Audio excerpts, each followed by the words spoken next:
adventures, everybody. I'm Melissa Banczak, and welcome to episode 65 of Books Cubed, the show where I chat with authors you should be reading. It is Thursday, May 28th, 2020, and I'm going to be really quick with this intro because the power keeps going out. It is storming like crazy here. We're going to get right to it, and I'm sorry, my microphone was like turned off or something was screwy, so possibly the first half, maybe all of it. I'm some kind of echoey, so sorry about that. But let's get right to it. I'll see you after. So I want to welcome Nicolette Pierce. She is a romantic suspense author, and it kind of borders on cozy too, some of it, right? Yes. And she has a series, several series, Nadia Wolf, Metal Girls, and Mars Cannon, and spin-offs of characters from those novels. Yes. Yes, and the series that I started with is the Nadia Wolf series because it takes place in Las Vegas, and I love Las Vegas. But before we get to the books, on her website, she has these lovely facts about herself. Oh no! And I got to ask her about a couple of them. If I don't die of sweating, oh my word, it is so hot here in Florida. It's raining and it's humid, and it is prepping us for hurricane season, which starts like next week. Oh no! And the humidity, it's crazy. I think the humidity is horrible. That I can do anything, just don't give me humidity.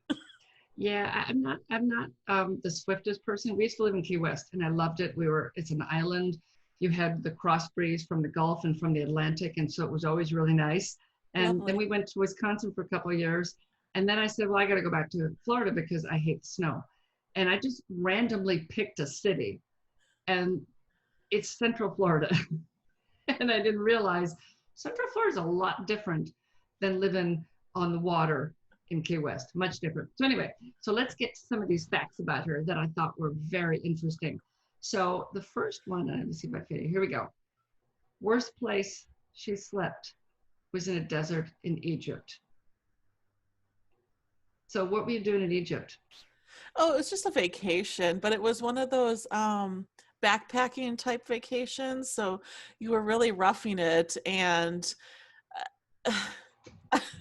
it was fun. It was definitely fun, but we were laying in, like, just surrounded by camel poop. It was camel poop everywhere. So you kind of stayed in your own little space, and you're like, I'm not moving, I'm not rolling. That does not sound good. It was not fun, but the rest of the trip like outweighs the camel poop. Okay, what was the other one I saw that I thought was really funny? Everybody waits for me to find where I was. Okay, you're terrified of snakes. Well, you wouldn't like my series then, because she deals with snakes. Yeah. That would scare me. Well, you know that when we used to have a lot of snakes, and at one point we had about 100 because from adults and from clutches, and we would sell babies at snake shows. And my husband was gone for a year, which is where I got the idea for the first book in my series. My first series was he was gone for a year, and I had to care for these stupid snakes for a year. And so when I wasn't dreaming of ways to kill him, I was coming up with other ways to deal with it. But people would come over to our house, and especially mothers of my kids' friends, and the mother would come in, sometimes the fathers, but usually the mothers, and go, oh, I'm scared of snakes. Mm-hmm. By the end, most of them took a snake home. Seriously, my husband would bring out a snake, and he would have them look at it and then feel it. And snakes are cool to the touch, and the scales are really interesting feeling. The larger snakes, you can feel the muscles moving in their bodies as they're moving. So he would get the mothers to look, and then he would get them to hold them, and then sometimes they didn't want to give the snake back, and then he'd be like, okay, well, let me find a snake you can have because I like that one. And yeah, he would have turned you in to a snake lover of some type. You would have gone home with one of our snakes. Holy cow! That's his superpower. I guess everybody has to have a superpower. I know. His is, it's not really for evil, but some people would say that it's for evil. And I see you've done Germany too. My mom went to Luxembourg and talked about it for years and years and told my husband we've got to go to Luxembourg because it's all she talked about from her trip. So you were in Germany at Christmas. Yeah. Yeah, I was there once when I was 16. I mean, like, God, that was forever ago, but I just remember it was magical. Magical. Yeah, I want to do a Viking cruise. Yeah. And I mentioned to our cousin, I said, and she said, well, if it's the wine one, I'll go with you. I said, okay. Well, definitely. Yeah, most definitely, definitely. And I see you a problem with women's clothing. You know, I do too. Pockets. Where are the pockets? Where are they? Do I have pockets on? I don't even have, no, I don't have pockets in my pants right now. And that just drives me nuts. Yeah, and the pockets, if you do have pockets, they're really short. They're like Yep. 2 inches deep. And it just makes me, I dealt with it in one of my books that she borrowed this guy's pants and wore them for the whole book because there were pockets. Pockets. And she was dreaming of Men, ways to keep them. yeah, men get hundreds of pockets. We get nothing or short. Yeah, it's crazy. I don't know why it's like that. Let's see, what was the other one that I thought was really funny? Something about the sausage pizza scare of 2010. Oh yeah, I'm a vegetarian. I've been a vegetarian since like 95. And so yeah, there was this pizza and it was supposed to be half cheese, half sausage. Well, they put everything underneath, like all the meat was underneath the cheese. So you didn't know. So I bit into what I thought was just cheese, and no, it was, and I didn't think, I had been like a vegetarian for like maybe 15 years at that point. I still like the smell of bacon. I still love the smell of bacon. But when I took that bite, oh, that was bad. It reminded me like, okay, yes, I'm on the right path. Well, I know what you mean because I was off burgers for a very long time. I think it was when I was pregnant with my daughter. The smell just made me so sick. It was a long time before I could eat them again. I'm fine with them now. And yeah, bacon. Oh my God. How can you not Oh, like the smell of bacon? I mean, oh, oh, I know. Yeah, yeah. My youngest was sleeping in the other day and I made a batch of bacon and they got up. Amazing. Very fast. All of a sudden they were like, oh yeah, I'll take some bacon. So let's get to your actual books here. Let me go back here to the books because I really am liking this series. Tell everybody a little bit about, let's start with this one down here with the Nadia Wolf series. Tell them a little bit about that one. That one has been a very fun series to write. Takes place, like you said, in Las Vegas. The female lead character is a poker player trying to be a professional poker player. Doesn't always have the best of luck, but she tries really hard. And it's just her journey through getting to where she wants to go. And of course, there's going to be murder and chaos and drama along the way. And there's going to be hunky heroes that will help her and also hinder her and make her a little crazy. And there's side characters, and I love the side characters. For me, they like almost take over the book just with their exuberance. I don't know how else to say it, but just with some of the things that they do to make her life even harder. Yeah, and I noticed that a few of them have spin-offs inside that series. Yes. So Yeah, I couldn't, and like the first part of it is 4 books long. So the series, I was just originally going to do 4 books, but the characters, I just couldn't let them go quite yet. Their stories weren't quite done. So I did characters for some of the men. Like, what is it? 1, 2, 4 of the men. And then I finished up the series with a final, all together, bring everybody back and have a final book. And that was fun to write. Oh yeah, and they're very well liked. People, a lot of really good reviews, and they're really ranked high on Amazon. So if you like cozies they're fast paced, and like you said, they're fun. There's some romance. There's poker. I don't play poker, but I really did enjoy reading about the poker scenes, and it's not overwhelming. of poker. I mean, there's a nice balance for all the different things in the books. So then the next one I'm going to start on after I'm done with that one is the Mars Cannon. I love Oh, the covers. great. I Yeah, I've been going go ahead, I'm back sorry. and forth. I've been going back and forth with those covers.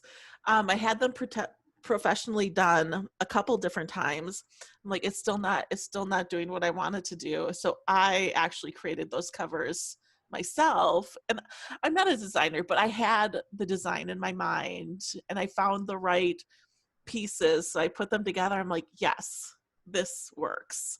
It's a woman's face, and you just see her lips, and it looks like she's got a black hat over her eyes and one cheek, and it's deadly driving, Deadly deadly, dancing. deadly dancing. Oh, that's right, I know that. Deadly dancing. They're really small on my screen, so I have to make them a little bit bigger. Deadly dancing, predator patrol, security squad, biker brigade, and fearsome foursome. I like that. That's good. But and then there's a different swipe of color across the top, so they all look like they belong together, and the fonts are all the same and everything. I think you did a really good job on those. Thank I you. like Thank it. you. And then that's a cozy series. And tell everybody a little bit about Mars Cannon. Mars Cannon. Okay, so Deadly Dancing was my very first book, and I had so much fun writing that character. Again, quirky side characters, a lot of steamy heat with the male characters. Everything's off page. So if anybody's like, no, I don't want erotica, no, that's not what it is. It's just, a lot of flirtation, really fun. And so there is the serial killer. So she has to, find who that serial killer is. And there's a lot of different twists and turns. And her neighbor is a spunky lady who will fire paintballs at you. So just a lot of fun. It does sound like fun. It does. Yeah. And then your other two series look like they're more romance than. Yeah, so the next series is Metal Girls, and that is a romantic suspense. So it's basically about the Russian mafia and these three girls who are in way over their head, and each sister has their own book, and it's basically them trying to get out from under the Russian mafia's target. Ooh, that sounds intense. Yeah. And then your last series is Loved by Reese. Oh yeah. That's my newest series and I totally forgot about it. Oh yeah. I'm writing another cozy mystery and my focus is all on that. But Loved by Reese is completely romance. There's no suspense or mystery in there. But it's this family, and I love this family because they've got this really crazy past. And each of the siblings, so there's 5 siblings, 5 books. Each of the siblings, you uncover a little bit more about the past, and it isn't until the last book that you really figure out what this family has gone through and some of the shady things that has happened. So you get little pieces here and there, but each, it's them finding love, them finding their way in the world, that type of thing. But yeah, it was a fun series to write, but I'm so excited to get back to Cozy Mystery. And Cozy Mysteries is a brand new series, what you're doing right now? Yes, I don't have it all figured out. I'm only like 14,000 words in, so only like maybe 5 chapters. But it's going to be set in Chicago. It's this Italian restaurant, and the main character is a woman who basically gets fired. Her her fiance, she finds out, slept with another woman, so they're now broken up, and so now she's going home, and she basically has to work for the family restaurant again. And when she comes home, she realizes things have changed, and she discovers a dead body. So Ooh. a mystery to solve too. Dun dun dun. Yeah. So you're back to which one do you prefer? Do you like the romances or do you like the cozy better? I love having like I love romance. Romance for me is just it's a cozy for me. But I love having substance to it as well. Like so I love to throw mystery in there. And I realized that it's basically more mystery than it is romance, but I always have to have that element of romance in there. Through all my books there's some kind of element of romance in there. I love it. It just makes me happy. And writers should write what makes them happy. I mean, that's Yes. important. So on the show last week, we were talking about reader expectations. And with the romance books or with the cozies, the readers expect certain things to happen. And as a writer, sometimes we don't necessarily want to do what the readers want. But if we want them to read it, we do. So, man, how do you deal with reader expectations? um I write the book that I want, and then when I go through the editing process, I see if it holds up to reader expectation. Is this plausible? Is the ending okay? Will there be any like backlash of anything really? I just go through it with that kind of eye to judge if it's reader worthy, because sometimes I can go off on tangents and I can just go down dark alleys or wrong turns. So when I edit, that's when I start controlling myself, reining myself in, cutting out scenes, that type of thing. But it's hard. Do you listen to your readers? I mean, if they get to you, like for my series, I get a lot of readers that want the two characters to get together, and that's like the main question they ask me all the time. And I'm not going to say whether they're going to get together or not, and I try not to answer. Ooh, another mystery. Yeah, really. Well, there won't they? So, do you let what the readers want influence how your story develops or how the arc develops for the characters? Like in the beginning, I thought I was being good by reading reviews and taking them into consideration. But I made a lot of bad choices then, because I was taking the consideration of the reader into account when not all readers' advices are, not all readers' advice is good. So there's things that I wish I would have done differently and not have read those reviews, just because it changed the Nadia Wolf series, mainly the Nadia Wolf series. But yeah, like little things that I wish I just wouldn't have, considered. So is that something that if you could go back to the beginning, that's probably the main thing that you would probably tell yourself then? Yeah, probably would have been.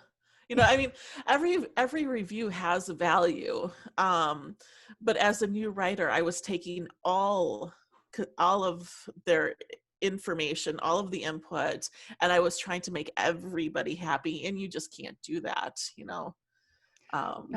Then nobody's gonna like it. Yeah. I think, I forget who said it, but you picture that one reader and you write for that one reader. Oh yeah, I've heard that too. That's a really good one. Maybe Stephen King. I'm not sure. If you guys know, drop down to the show notes and click on that link and let me know. So I love the name of your characters. I love character names. And sometimes I will come up with a character name, and then if it's a story that I've set aside or something, I may steal the character names to use in another story. So where do you come up with your character names? There is I don't even have my phone on me.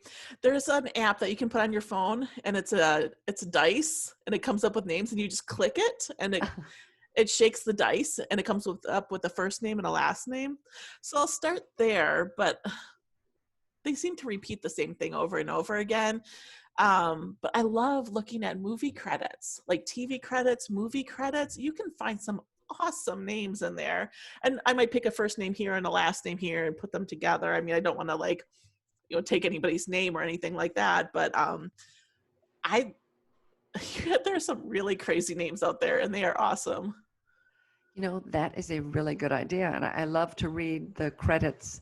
After film was over in college, I had a film class, and our film instructor the first day said, when the film is over, you will stay in your seats and read the credits because everyone worked really hard on this film and you will stay. And we're like, okay. So he goes up into the booth with his flask and he drank through the whole film. And when the movie was over, the credits start rolling and he shut the projector off. He did that every class.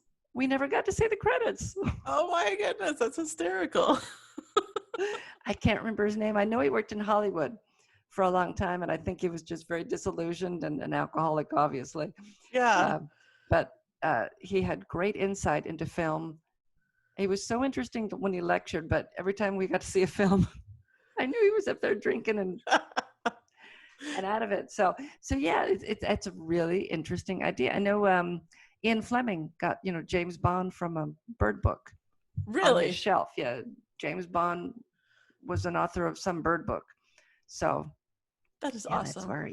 That's where he got the name from, that one, supposedly. And yeah, I do. I mean, I've done that too, where I have no books in my office anymore, but I used to have a lot of books in my office. Or I'll have a friend with an interesting name.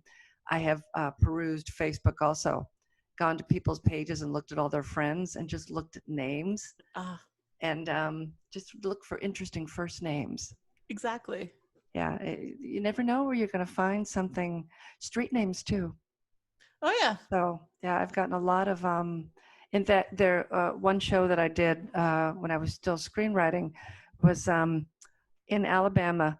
There was an exit, and Jemison was one direction and Thorsby was the other. Thorsby was first and then Jemison, and I just swapped it and I had Jemison Thorsby. That is awesome. I love that name. Yeah, it was a great name. It was a great character, and that was fun. And I've done that a lot. We'll be on we do a lot of cross country trips, and I've always got a notepad to write. Or if I'm driving, I'll say to my husband, "All right, write this name down and send it to me." Okay. Yeah, that's perfect. Yeah, yeah, you can find inspiration anywhere. That's great. Yeah, it's crazy. So you've been writing since 2011. 11. Okay, I was going to say 12, but 2011. So that is long, and you've got your books are in the top rankings for their genres. So is that are you looking for? Are you going to stay as a indie author? I mean, you're looking to get traditionally published or anything? I'm happy being indie. If something came along, I rarely say no to things. So if there was somebody said, "Oh, you've got to do this or try this," I'll look into it. I'll be like, "Yeah, okay, let me see. Let me read all the fine print." But yeah, I'm really open to almost anything. But I've been happy being indie. I've been able to, make changes, do my own prices, edits are all, back in the beginning when I didn't have the grasp, I wish I would have had a traditional publisher to lead me through the steps, at least for the first book. But no, I'm happy. I've gone back. I've re-edited everything. I've recovered everything. I keep making tweaks to books that have been published, 5 years ago or more. So it's an evolution, I think. Yeah, that's the nice thing about being an indie author is that you can go back.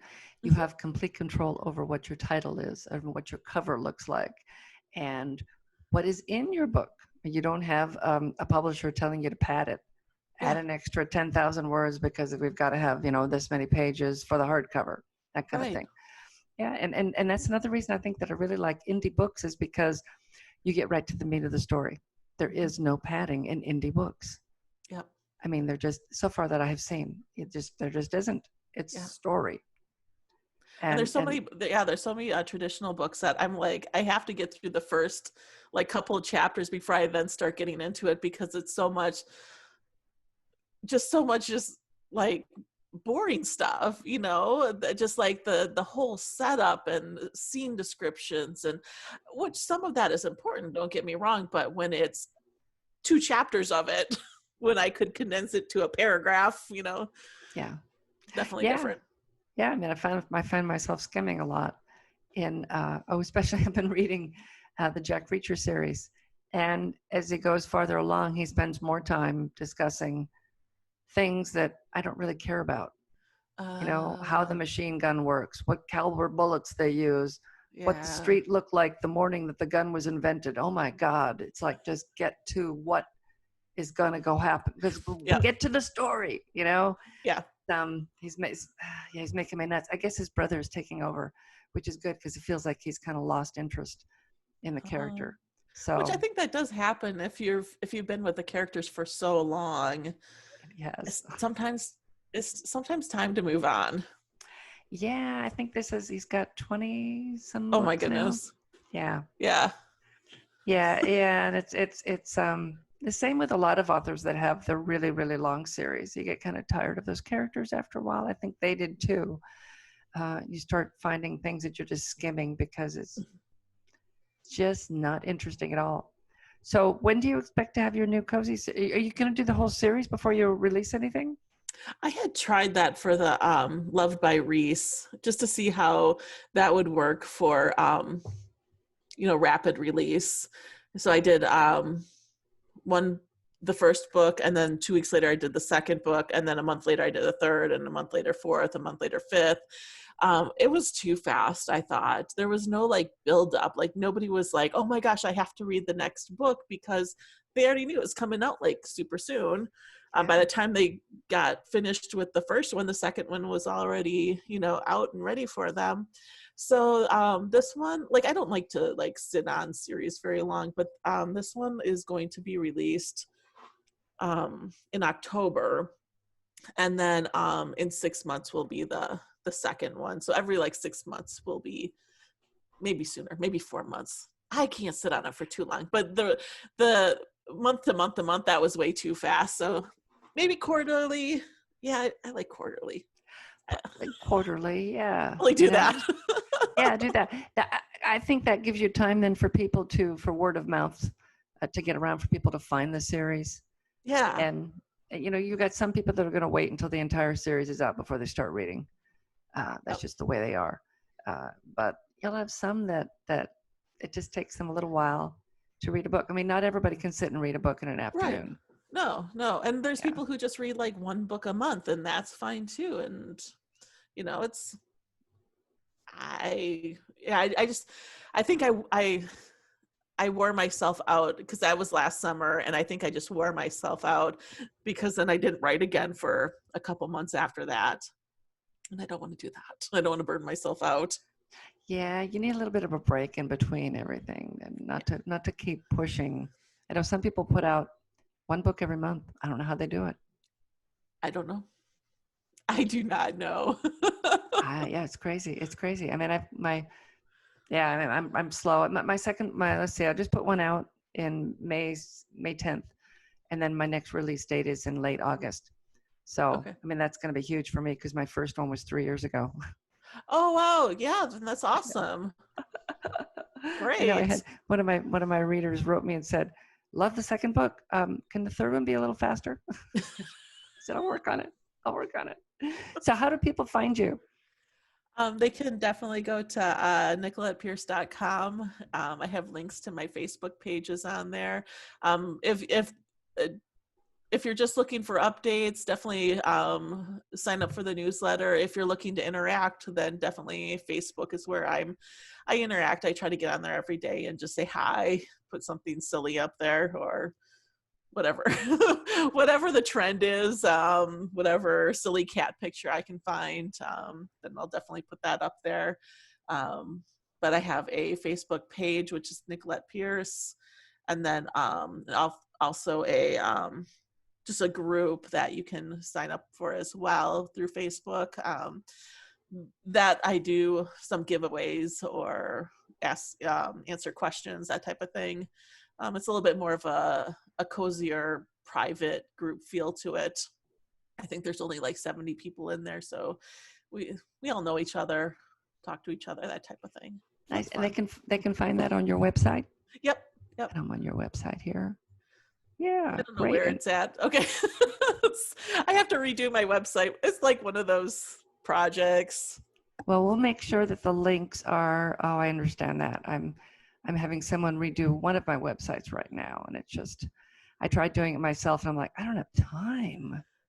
I cried when I had to redo my webs. Like redid it twice already. And both times I just cried because I'm like, I don't understand this. And each time it was a different program and it was a learning curve. And God, I hated it. So this third time I'm like, I don't want to cry anymore. Okay, here's the, I want to be on the patrol. Yeah. And it takes you to Facebook. Okay, great. So you go down to her page. And on her homepage, you go to her homepage, you'll have it links in the show notes, and you go down 2 or 3 little spots, and it'll be the Pierce Patrol. I like that. Where romance meets mystery. Oh, I like that a lot. I like that. So you can click there, and she has giveaways and chats. Giveaways on that one? Yep. And chats, and you can get to know her and her characters and her books there. So thanks a lot for coming on today. Yeah, thank you so much for having me. And it was fun to chat with you. And, I know there's a lot of camels in Egypt because my husband spent time there and he's got pictures. Well, Saudi Arabia, he was actually in. So he's got lots of photos of, the camel auctions. Yeah. Camels being lowered by a crane into the back of a pickup truck. Oh, I didn't see that. I did not see that. We were in the tourist section. Yeah, and I always looked at the pictures of all the camels, and I never thought about camel poop everywhere. Oh God, minefield. And that's just a little scary, but it's a place I would love to visit someday. So I'll have to make sure I have work boots with me. Yeah. Go out in the desert. Wear shoes. Wear good shoes. Yeah. Don't. Yeah. No flip flops. Yeah. Oh God, no. That wouldn't be good. That wouldn't be good at all. So thanks a lot. And Thank you. And like I said, everybody can find her on her Facebook, on her the links below. Thank you. Bye-bye. Bye. Thanks so much, Nicolette. I will have the links in the show notes. And if you would like to comment, just go down there and click on that link. It'll take you over to the YouTube page where you can comment, and then I can see it. So that's it. I'm going to get out of here before the power goes off again. Also on Instagram. We're on Instagram, books_cubed. So you can find us there and comment, suggest, whatever. Anyway, I can hear the thunder. I don't know if you can. It's bad. It's getting closer. So I'm out of here, and I will see you next time. Go read a good book.